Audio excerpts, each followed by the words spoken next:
Shane, you must be absolutely thrilled with that win against West Adelaide. Yeah, it was pretty much a complete four-quarter performance, I thought. It was one of those games where everybody contributed and played their part. There was obviously some outstanding individual performances, but everybody that played for us on the weekend could walk off the field really happy with their own performance. It was also really pleasing to see some of the things we've been working on in training, particularly over the last month around ball movement, sort of get demonstrated in a game. So that was nice too. Yeah, for sure. Matt Lang's return was outstanding. He did not miss a trick, did he? Yeah, I mean, it's great having blokes like Lingy in your side. Whenever someone of that calibre goes out of the side, it's going to have an impact. And we've missed him for the last 3 weeks, but also the last 3 weeks, it's been an opportunity for other guys to step up. In his void, we've had Declan Hamilton play a couple of games down back, and he was outstanding. Brody Carroll's re-entered the league side now, 2022 Premiership player. He hasn't missed a beat. Alistair Lord, his growth in that 3 weeks, probably assuming the Matt Ling type role.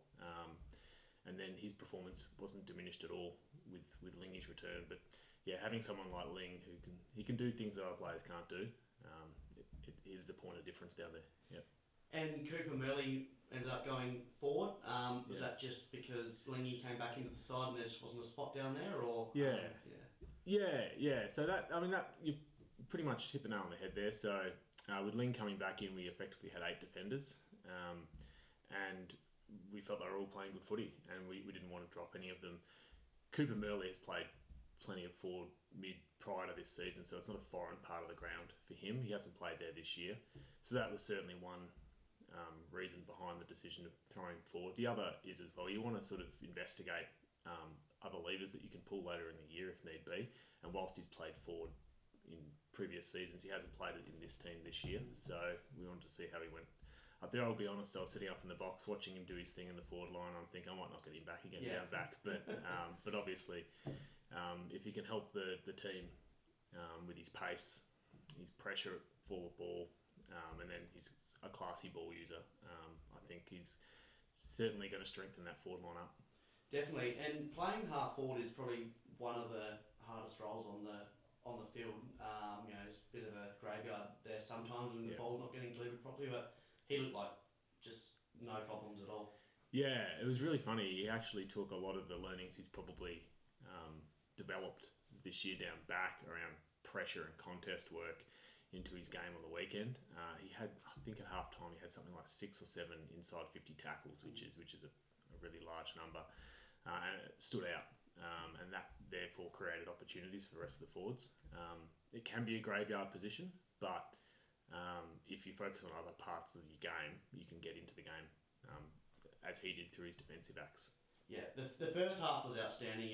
He had 60 plus disposals and 20 plus marks and clearances. You won every single statistic, but second half you're able to continue that on and finish that off, and you turned a 40 point lead into a 70 point lead. You must have been really happy with how it finished. Yeah, it's something we probably hadn't done all that well prior to the bye. We've been in positions earlier in the year where we've been in control of games, and then we've sort of taken the foot off, and as you said, a 30 point, 40 point lead might sort of diminish to a 20 point win or something like that at the end of the year, end of the game. So it's really, really good. The last couple of weeks we've been in positions where we can put the foot down, and we've done that.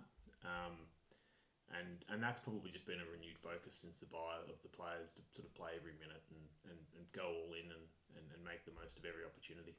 Yeah, Isaac Twelftree must have been really happy with his performance. That was actually the first time he kicked more than 1 goal in the game, and he ended up kicking 4. He's been good all season, but to string a 4-goal performance together like that was great.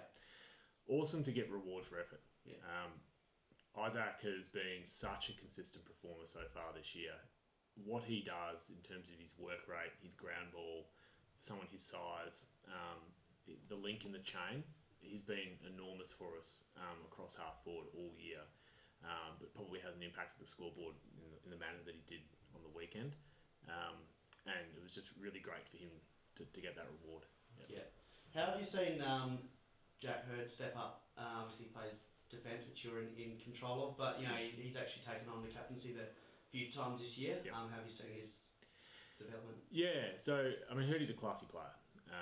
He's a premier defender in the competition.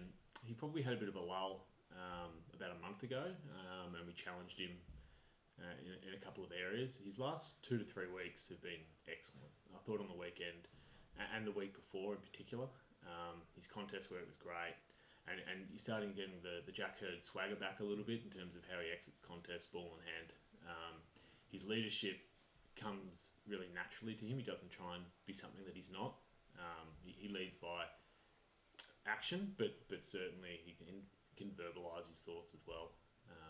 And he's just got the absolute respect for the playing group. So with Kennelly out, he's been a natural person to step into that board.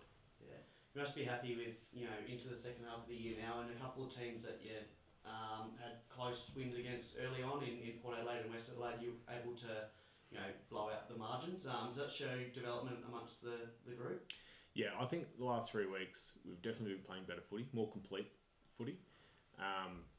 Those sides are going to stretch you in different ways. West Adelaide, they challenge you in a number of different ways, and a lot of preparation goes into those games. We probably came more prepared for those games than the first time we played them earlier in the season. It's a combination of the two, preparation, and also we are playing a bit better footy at the moment. Yep. Yeah, and you got the Crows next week, who are a completely different side to, probably, you never know, but to what you played first time around. They've had a couple of good wins recently. Must be looking forward to going up against them. Really excited, really excited. So I think last time I did one of these interviews, actually we had the Crows the following week as well, and I made the point that we like playing sides at their best.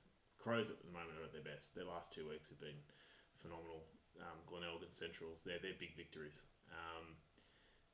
They're going to challenge us in different ways. They've got a lot of AFL talent running around in all parts of the ground. From the area that I look after, their forward line's looking really potent at the moment, so we're going to have to go to work on that. But we're just really looking forward to getting out there and taking on the Crows at their best this weekend. Yeah, perfect. Thanks, Shane. No worries. Thanks, Josh.